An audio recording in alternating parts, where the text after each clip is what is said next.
Subscription کے button کو دبائیے اور ساتھ بیل آئیکن پر کلک کیجیے تاکہ آپ کو تمام ویڈیو فوراً مل سکیں۔ اس ویڈیو پسند آنے کی صورت میں اسے لائک، کمنٹ اور شیئر کرنا مت بھولیں۔ سالار بدیل نے اپنی پیش قدمی روک لی اور فوج کو 3 حصوں میں تقسیم کر کے پھیلا دیا۔ اب مسلمانوں کی تعداد 3000 سے کچھ کم ہو گئی تھی۔ پہلے روز کی لڑائی میں کئی سپاہی شہید اور زخمی ہو گئے تھے۔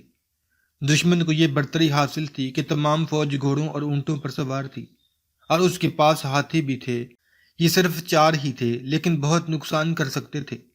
سالار بدیل نے دشمن کو حملے میں پہل کرنے کا موقع دیا اور اپنے پہلوؤں کے دستوں کو اور زیادہ پھیلا دیا۔ ہندو سواروں نے بڑا ہی زوردار حملہ کیا۔ مسلمانوں نے پہلوؤں میں جا کر حملہ کرنے کی کوشش کی، لیکن داہر کا بیٹا چابک دستی اور مہارت سے اپنے دستوں کو لڑا رہا تھا۔ سالار بدیل نے اپنے دستوں کو بڑی خوبی اور جنبازی سے لڑایا۔ یہ ایک خونریز معرکہ تھا۔ ہاتھیوں کے ہودوں سے تیروں کی بچھاڑیں آ رہی تھیں۔ راجہ داہر کا بیٹا ایک ہاتھی پر سوار تھا۔ دن کے پچھلے پہر لڑائی میں مزید شدت پیدا ہو گئی۔ سالار بدیل اس ارادے سے آگے بڑھا کہ راجہ داہر کے بیٹے کے ہاتھی تک پہنچ کر اسے گرا دے۔ سالار بدیل اپنے محافظوں کے ساتھ داہر کے بیٹے کے ہاتھی تک پہنچ گیا تھا۔ سالار بدیل ہاتھی کی سونڈ کاٹنے کے لیے آگے ہوتا تھا تو ہاتھی کے ہودے سے برچیاں آتی تھیں۔ ایک بار یوں ہوا کہ سالار بدیل ہاتھی کے سامنے چلا گیا۔ پیچھے سے کسی مسلمان کی برچی ہاتھی کو لگی۔ ہاتھی بڑی زور سے چنگاڑا۔ سالار بدیل جو گھوڑے پر سوار تھا ہاتھی کے قریب چلا گیا تھا۔ ہاتھی کی چنگاڑ پر سالار بدیل کا گھوڑا بدک گیا۔ بدکا بھی ایسا کہ سالار بدیل گھوڑے سے گر پڑا۔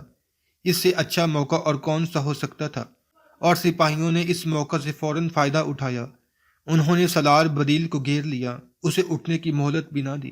اسے پکڑ لیا گیا کہ اسے جنگی قیدی رکھا جائے گا۔ چھوڑ دو اسے، راجہ داہر کے بیٹے نے کہا، اسے زندہ رہنے کا حق نہ دو۔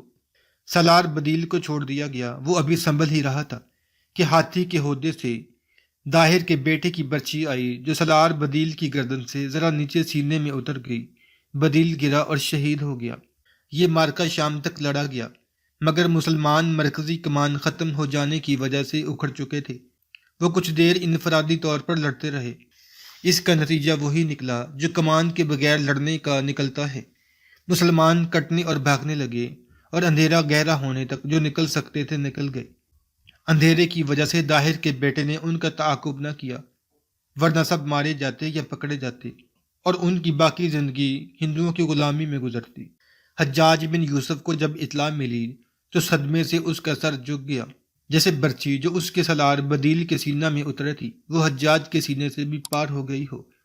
اس نے سر اٹھایا تو اس کا چہرہ گہرا سرخ ہو چکا تھا، آنکھوں میں قہر اتر آیا تھا۔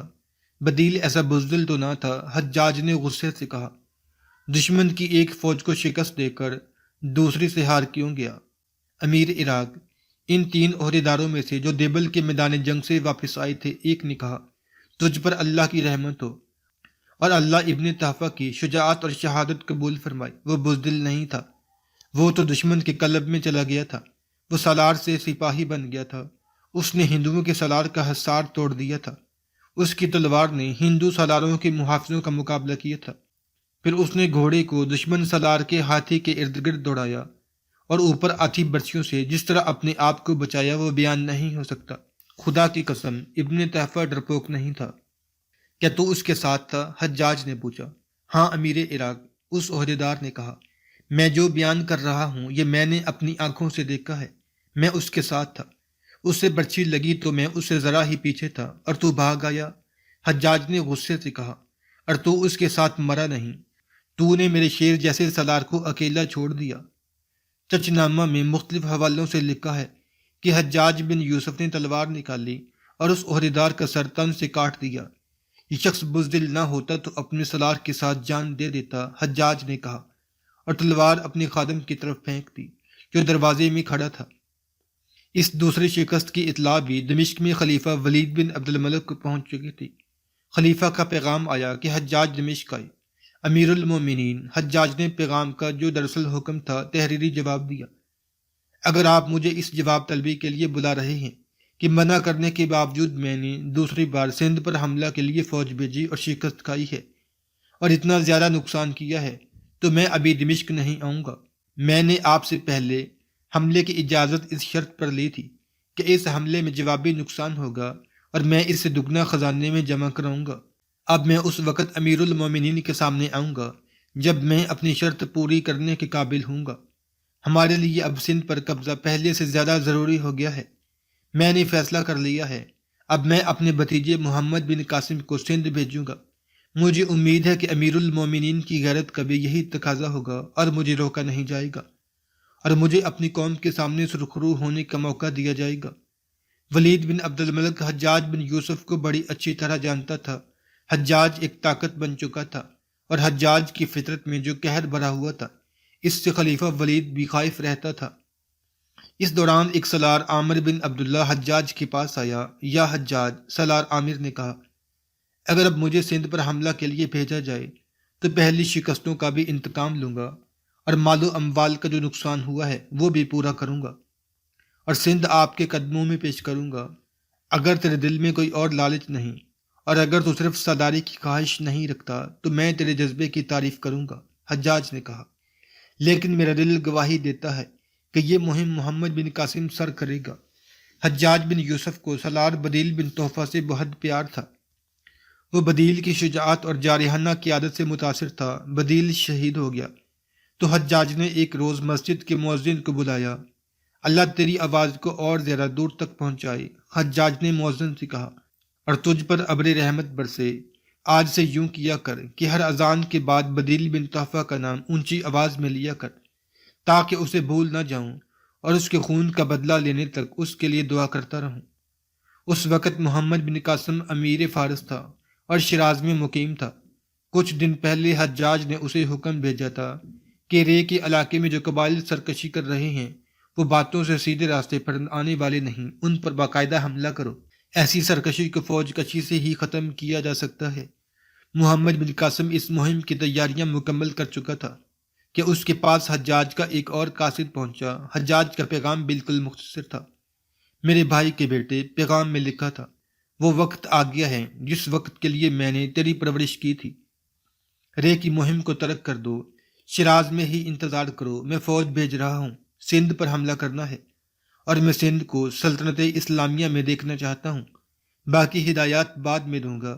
سندھ میں ہماری 2 بار ناکامیوں کی تفصیل قاصد سے سن لینا۔ حجاج کی تمام تر سرگرمیاں سندھ پر حملہ کے لیے فوج تیار کرنے اور جنگی ساز و سامان اور رسد اکٹھے کرنے پر مرکوز ہو گئی۔ ایک جمعہ کے روز اس نے بصرہ کے لوگوں کو اکٹھا کر کے خطبہ دیا۔ تقریباً تمام مورخوں نے اس کے اس خطبے کو لفظ بہ لفظ لکھا ہے۔ اے لوگو، حجاج نے خطبے میں کہا، اس حقیقت سے تم سب کو واقف ہونا چاہیے کہ وقت بدلنے والا ہے اور وقت دودھاری تلوار کی مانند ہے کہ کبھی ہمارے حق میں ہو جاتا ہے اور کبھی ہمارے خلاف رخ بدل لیتا ہے۔ وقت جب ہمارے حق میں ہو تو ہمیں سست اور بے خبر نہیں ہونا چاہیے۔ ایسے وقت اپنی فوج کو تربیت دو اور اپنی تربیت بھی کرو، اور جب وقت اچانک پلٹا کھا کر ہمارا دشمن ہو جائے تو اس کے لائے ہوئے مصائب اور مشکلات کا مقابلہ دل جمی سے کرو، مصائب کو شکست دو، ہر حال میں اللہ کا شکر ادا کرو، اس کی ذات باری کی نوازشوں کو یاد رکھو، ورنہ اللہ اپنی نعمتوں کے دروازے بند کر دے گا۔ میں اپنے سالار بدیل کی یاد کو دل سے مٹا نہیں سکتا، میرے کانوں میں اس کی پکار گونجتی رہتی ہے، حجاج انتقام، حجاج انتقام۔ میں ابن تحفہ کی پکار کا جواب دیتا رہتا ہوں کہ خدا کی قسم میں عراق کی ساری دولت ابن تحفہ کے خون کا بدلہ لینے پر صرف کر دوں گا، میرے قہر کا شعلہ انتقام لینے تک نہیں بجھے گا۔ اے لوگو، عرب کی آبرو ہی نہیں، اسلام کی آن تمہیں پکار رہی ہے۔ سندھ کے ایک ہندو راجا نے ہماری عورتوں اور ہمارے بچوں کو اپنی قید میں رکھ کر ہمیں للکارا ہے۔ دشمن کو بتا دو کہ اس نے کس قوم کو للکارا ہے۔ بہت دیر تک لبیک لبیک یا حجاج لبیک کے نعرے گونجتے اور گرجتے رہے۔ حجاج کا قاصد جب محمد بن قاسم کے پاس شیراز پہنچا تو محمد بن قاسم نے بڑی تیزی سے پیغام قاصد کے ہاتھ سے لیا اور پڑھا۔ اس کے چہرے کے تاثرات میں نمایاں تبدیلی آئی۔ اس نے جھٹکے سے پیغام ایک طرف رکھ دیا جیسے پھینک دیا ہو۔ میرا چچا اتنا بوڑھا تو نہیں ہوا، محمد بن قاسم نے کہا۔ پھر اس کا دماغ سوچنے سے معذور کیوں ہو گیا ہے کہ سندھ پر حملے کے لیے کوئی اور سالار نہیں تھا؟ کیا وہ بھول گیا ہے کہ میں سرکش قبائل کی سرکوبی کے لیے جا رہا ہوں؟ میں نہ گیا تو کیا ان کی سرکشی بڑھ نہ جائے گی؟ کیا ابھی تک سندھ کے راجا سے اپنے قیدی نہیں چھڑائے جا سکے؟ امیر شیراز قاصد نے کہا، آپ پر اللہ کی رحمت ہو، 2 سالار سندھ کی سرزمین پر اپنی جانیں دے چکے ہیں۔ سالار؟ محمد بن قاسم نے چونک کر پوچھا، جلدی بتا وہ کون تھے؟ پہلے سالار عبداللہ تھے اور وہ شہید ہو گئے، قاصد نے کہا، اور ہمارے لشکر نے شکست کھائی۔ پھر بدیل بن طہفہ گئے اور وہ بھی شہید ہو گئے، اور ان کی شہادت ہماری شکست کا باعث بنی۔ سالار عامر بن عبداللہ نے آپ کے چچا ابن یوسف امیر بصرہ کو کہا تھا کہ آپ انہیں سندھ پر حملے کا موقع دیا جائے، لیکن امیر بصرہ نے کہا کہ سندھ کا فاتح میرے محروم بھائی کا بیٹا ہی ہوگا۔ محمد بن قاسم کے چہرے پر جو تبدیلی آئی تھی وہ کچھ اور ہی قسم کی تھی۔ وہ اٹھ کر کمرے میں آہستہ آہستہ ٹہلنے لگا۔ اس نے اپنے ہاتھ پیٹھ پیچھے باندھ رکھے تھے، اس کا سر جھکا ہوا تھا، قاصد کی نظریں اس پر لگی ہوئی تھیں، اس کے ساتھ ساتھ چل رہی تھیں۔ ابن نبہان اور ابن طہفہ شکست کھانے والے سالار تو نہیں تھے۔ محمد بن قاسم نے رک کر قاصد سے کہا، خدا کی قسم وہ پیچھے ہٹنے والے نہیں، آگے بڑھنے والوں میں سے تھے۔ قاصد نے کہا، دونوں دشمن کی قلب میں چلے گئے۔ قاصد کو سندھ پر دونوں حملوں کی جو تفصیلات معلوم تھیں وہ اس نے محمد بن قاسم کو سنائیں، اور اسے بتایا کہ حجاج بن یوسف کی جذباتی حالت کیا ہو رہی ہے۔ اس کی حالت ایسی ہی ہونی چاہیے۔ محمد بن قاسم نے قاصد سے کہا، ہم پر سونا اور کھانا حرام ہو جانا چاہیے، ہم پر اپنی بیویاں حرام ہو جانی چاہیے۔ کچھ دیر آرام کر لے اور واپس چلا جا۔ میرے چچا سے کہنا کہ تیرے بھائی کا بیٹا تیرا عہد پورا کرے گا، اپنے قیدیوں کو میں ہی آزاد کراؤں گا، اور اگر اللہ مجھ پر راضی رہا تو سندھ کے سب سے اونچے مندر پر اسلام کا پرچم لہراؤں گا۔ قاصد کے جانے کے فوراً بعد محمد بن قاسم نے اپنے مشیروں کو بلایا اور انہیں بتایا کہ حجاج بن یوسف کا کیا حکم آیا ہے۔ امیر محترم، ایک سالار نے کہا، حجاج کا یہ کہنا کہ ریپر فوج کشی روک دی جائے کوئی اچھا فیصلہ نہیں۔ سندھ پر حملے کے لیے صرف آپ جا رہے ہیں، آپ یہاں سے اپنے محافظ دستے کے سوا کوئی نفری نہیں لے جا رہے۔ اگر آپ اجازت دیں تو آپ کی غیر حاضری میں ہم رے کی مہم جاری رکھیں۔ اگر ہم نے یہ مہم روک دی تو قبائل کی سرکشی بغاوت بن جائے گی۔ دوسرے سالار نے کہا، آپ کے جانے کے بعد ہم ہاتھ پر ہاتھ دھرے بیٹھے تو نہیں رہ سکتے۔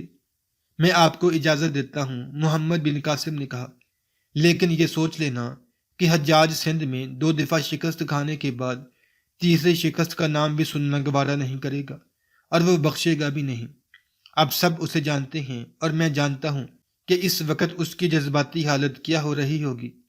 اس کے باوجود ہم باغیوں کے خلاف اس جنگی کارروائی کو ملتوی نہیں کریں گے۔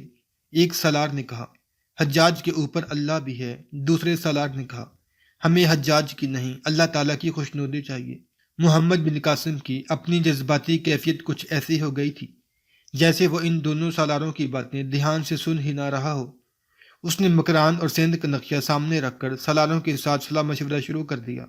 حجاج بن یوسف کی جذباتی کیفیت کا اندازہ کوئی کم ہی کر سکتا تھا۔ اس پر تو دیوانگی کی کیفیت طاری تھی۔ وہ حجاج بن یوسف جو کسی کی غلط بات یا حرکت پر برہم ہوتا تو اس کی گردن اڑا دیتا تھا، اور کبھی تو یوں لگتا تھا جیسے اپنی ہی قوم کے آدمیوں کو قتل کرنا اس کا شغل ہو۔ تاریخوں سے یہی سامنے آتا ہے کہ حجاج ذرا سی بھی غلطی برداشت نہیں کرتا تھا اور انتہائی سخت سزا دیتا تھا۔ اس کی تلوار نے دشمن کا اتنا خون نہیں بہایا تھا جتنا اس نے اپنی قوم کا بہا دیا تھا۔ وہ حجاج کس طرح برداشت کر سکتا تھا کہ ایک ہندو راجہ بے گناہ اور نہتے مسلمان بحری مسافروں کو لوٹ بھی لے اور قید میں بھی ڈال دے؟ اس صورتحال میں پتہ چلا کہ حجاج غلطی کرنے والوں کے لیے ہی ظالم نہیں تھا، بلکہ دشمن کے لیے بھی وہ آسمانی بجلی تھا۔ بصرہ کی راتیں بھی جیسے بیدار اور سرگرم رہنے لگیں۔ حجاج باغ دوڑ کے ساتھ ساتھ جو احکام دیتا تھا ان کی فوری تعمیل چاہتا تھا۔ شامی دستوں میں سے اس نے 6000 پیادہ اور سوار خود جا کر منتخب کیے اور انہیں بصرہ میں جمع کر دیا۔ یہ دستے دن رات تیغ زنی، گھڑ سواری اور تیر اندازی کی مشق کرتے تھے۔ سپاہی تھک کر چور ہو جاتے تھے، لیکن حجاج کا حکم تھا کہ تھکن سے کوئی گر پڑتا ہے تو اسے درے مار کر اٹھاؤ۔ اس ٹریننگ کی نگرانی وہ خود بھی کرتا تھا، اور جب دیکھتا تھا کہ سپاہیوں کے جسم ٹوٹ پھوٹ گئے ہیں تو انہیں اکٹھا کر کے کہتا تھا کہ اسلام اور عرب کی آبرو کے محافظ تم ہو، اور یہ سوچ لو کہ سندھ میں ایک ہندو راجا نے جن عورتوں اور بچوں کو قید میں ڈال رکھا ہے وہ تمہاری مائیں ہیں، تمہاری بہنیں ہیں، تمہاری بیٹیاں ہیں۔ ایک روز حجاج نے اپنے دستوں سے کہا کہ عرب کی ایک عورت نے جو اسلام کی بیٹی ہے مجھے پکارا ہے اور میں نے اس کی پکار کا جواب دیا ہے۔ کیا میں اکیلا ان قیدیوں کو رہا کرا سکتا ہوں؟ کیا تمہاری غیرت گوارا کرے گی کہ میں تمہاری ماؤں بیٹیوں کو بھول جاؤں؟ نہیں، میں انہیں نہیں بھولوں گا، میں اکیلا جاؤں گا۔ ہم جائیں گے۔ دستوں کے صفوں میں ایک دھماکہ ہوا، ہم جائیں گے۔ یہ ایک گرج تھی۔ حجاج ان دستوں کو ایسے ہی جذباتی اور پرجوش طریقے سے خطاب کرتا تھا۔ اس کا اثر ایسا ہوتا تھا کہ دن بھر کی جنگی مشقوں کے تھکے ہوئے سپاہیوں کے چہروں پر تازگی آ جاتی تھی۔ اس کے ساتھ ساتھ بصرہ کے گھڑ دوڑ کے میدان میں حجاج نے تیغ زنی اور کشتیوں وغیرہ کے مقابلوں کا اہتمام کر دیا تھا۔ یوں معلوم ہوتا تھا جیسے عراق اور شام کی ساری آبادی اور تمام گھوڑے اور اونٹ بصرہ میں آ گئے ہوں۔ حجاج نے دور دور تک منادی کرا دی تھی اور یہ اعلان کیا تھا کہ بصرہ میں گھڑ دوڑ، نیزہ بازی، ہتھیاروں کی لڑائی، بغیر ہتھیاروں کی لڑائی اور کشتیوں وغیرہ کے مقابلے ہوں گے، اور جو آدمی یہ مقابلے جیتیں گے یا ان مقابلوں میں اچھے جنگجو ثابت ہوں گے انہیں فوج میں بھرتی کیا جائے گا، عہدے بھی دیے جائیں گے اور انہیں باہر لڑائی پر بھیجا جائے گا جہاں وہ بے انداز مال غنیمت کے حقدار ہوں گے۔ اس دور میں قومی جذبہ تو اپنی جگہ تھا ہی، مال غنیمت کی کشش بھی موجود تھی۔ یہ فوجی قسم کا میلہ کئی دنوں سے چل رہا تھا اور روز بروز اس کی رونق بڑھتی جا رہی تھی۔ جو لوگ دور تھے وہ کچھ دنوں بعد پہنچے تھے اور ابھی تک چلے آ رہے تھے۔ حجاج نے یہ اہتمام بھی کیا تھا کہ بصرہ کے بہت سے آدمی مقابلوں میں شامل ہونے والوں کو اور تماشائیوں کو بتاتے رہتے تھے کہ سندھ کے ایک راجا نے عرب کے بہت سے آدمیوں، عورتوں اور بچوں کو قید میں ڈال دیا ہے اور ان کا بحری جہاز لوٹ لیا ہے۔ حجاج کے یہ آدمی لوگوں کو بھڑکاتے رہتے تھے۔ اس طریقے سے لوگوں کے دلوں میں وہ جذبہ بیدار ہو گیا جو حجاج بیدار کرنا چاہتا تھا۔ 2-3 مرتبہ اس نے خود مقابلے میں شریک ہونے والوں اور تماشائیوں سے خطاب کیا اور اس نے وہی الفاظ کہے تھے جو اس نے سالار بدیل بن تحفہ کی شہادت کی اطلاع کے بعد بصرہ کی جامع مسجد میں جمعے کے خطبے میں کہے تھے۔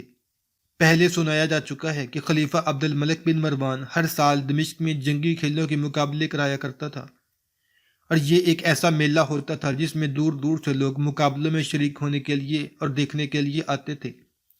حجاج بصرے میں جب اسی قسم کے مقابلے کروا رہا تھا تو یہ وہی دن تھے جب دمشق میں خلیفہ نے مقابلے کرائے تھے۔ ہر سال انہی دنوں دور دراز کے علاقوں کے لوگ دمشق کو روانہ ہو جایا کرتے تھے اور دمشق کی چہل پہل میں اضافہ ہونے لگتا تھا، لیکن اب دمشق کے جو باشندے تھے وہ بھی وہاں سے غائب ہو گئے تھے۔ مقابلوں کا 5واں یا 6واں دن تھا۔ مقابلے والے میدان کے ارد گرد تماشائیوں کا ایسا ہجوم تھا جیسے یہ انسانی سروں کا سمندر ہو۔ 4 گھڑ سوار ایک دوسرے کو گھوڑے سے گرانے کی کوشش کر رہے تھے۔ یہ بغیر ہتھیار کی لڑائی تھی جس میں اپنے حریف کو گھوڑے سے صرف گرانا ہی نہیں ہوتا تھا بلکہ اس کے گھوڑے کو اپنے قبضے میں بھی لیا جاتا تھا۔ اس مقابلے میں سوار جان کی بازی تک لگا دیا کرتے تھے۔ 4 سوار اس مقابلے میں الجھے ہوئے تھے۔ زمین سے اڑتی ہوئی گرد آسمان کی طرف جا رہی تھی۔ تماشائیوں کا شور و غل زمین و آسمان کو ہلا رہا تھا۔ حجاج بن یوسف ان گھوڑوں کے ارد گرد اپنا گھوڑا دوڑا رہا تھا۔ مقابلے میں اس کی موجودگی کچھ اور ہی رنگ پیدا کر رہی تھی۔ مقابلے میں بے پناہ جوش و خروش پیدا ہو گیا تھا۔ حجاج لڑنے والوں کی حوصلہ افزائی بڑی بلند آواز میں کر رہا تھا۔ حجاج کے عقب سے ایک گھوڑا اس طرح آیا جیسے مقابلہ کرنے والے گھوڑوں کی اڑائی ہوئی گرد میں سے نکلا ہو۔ اس کے سوار نے گھوڑا حجاج کے گھوڑے کے پہلو میں کر لیا۔ حجاج مقابلے میں اس قدر محو تھا کہ اسے محسوس ہی نہ ہوا کہ اس کے پہلو کے ساتھ ایک اور گھوڑا لگا ہوا چلا آ رہا ہے۔